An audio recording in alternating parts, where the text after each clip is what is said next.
Hi hello வணக்கம் viewers. நான் வந்து நெல் விவசாயம் பண்ணுறேன் ப்ரோ. நெல் விவசாயத்தில் இந்த குருத்து புழு என்று அழைக்கப்படக்கூடிய எல்லோ ஸ்டெம் போரர், குருத்து கட்டைன்னு சொல்கிறோம் இல்லையா, இந்த மாதிரி குருத்து புழு சரியாக மேலாண்மை பண்ண விட்டா இந்த மாதிரி பொய்க்கதிர்களா, அதாவது குருத்து கட்டைன்னு சொல்லுவாங்க, நுனியெல்லாம் அந்த மாதிரி வந்து பார்த்தீங்கன்னா செத்து போயிடும். இந்த பிரச்சனை வந்து அதிகமாக இருக்கும். இதை சரிவெல்லாம் மேலாண்மை பண்ணாமல் விட்டோம் அப்படின்னா உங்களோட நெற்பயிர் கடைசியாக இந்த மாதிரி வந்து வெண்கதிர்களாக மாறும் அப்படின்னா நம்புவீங்களா? ஆமாங்க, கண்டிப்பாக இந்த குருத்து புழுவை வந்து சரிவெல்லாம் மேலாண்மை பண்ண ஒரு எஃபெக்ட் தான் உங்கள் பயிர்களில் சாஃபி கிரெயின்ஸ் அழைக்கப்படக்கூடிய வெண்கதிர்கள் உருவாகிறது வந்து முழுக்க குருத்து புழு பிரச்சனை ஏற்படக்கூடிய ஒரு பொருளாதார சேதம் அப்படிங்கிறது தான் நிதர்சனமான உண்மை. இங்க கூட நிறைய விவசாயிகள் வந்து குருத்து புழு சரிவெல்லாம் மேலாண்மை பண்ணவங்களுக்கு வந்து இந்த வெண்கதிர்கள் பிரச்சனை அப்படிங்கிறது பெருசாக இருக்காது அப்படிங்கிறத புரிஞ்சுக்கிறது கிடையாது. இது தனி அப்படி நினைச்சுக்கிறாங்க. ரெண்டும் ஒன்று அப்படிங்கிறத நான் இது மூலமா சொல்லி ஆசைப்படுறேன்.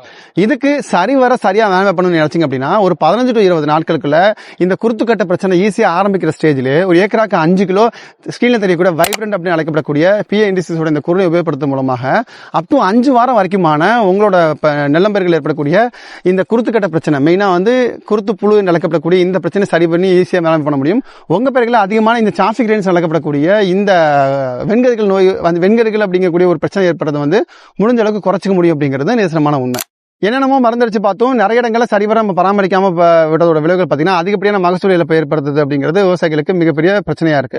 ஸோ நீங்க நெல் விவசாயம் இருக்கீங்கன்னா மறக்காம 5 to 24 நாள்ல PA இண்டிசிஸோட இந்த வைப்ரண்ட் அழைக்கப்படக்கூடிய இந்த மருந்து உபயோகப்படுத்தும் மூலமாக உங்களோட பயிர்களில் நெல் கதிர்கள் வந்து நல்லா ஃபுல்லா சாஃபி கிரெயின்ஸ் இல்லாமல் முழுசா நெல் மணிகளா உருவாகிறதையும் இந்த மாதிரி பதர்கள் இல்லாத பயிர்கள் உருவாகிறது வந்து உறுதி பண்ண முடியும் அப்படிங்கிறதா நான் இது மூலமா சொல்லி ஆசைப்படுறேன். இந்த மாதிரி நிறைய விவசாய சம்பந்தப்பட்ட தகவல் தெரிஞ்சுக்கிறதுக்கு தொடர்ந்து வீடியோ சேனலை சப்ஸ்கிரைப் பண்ணிடுங்க.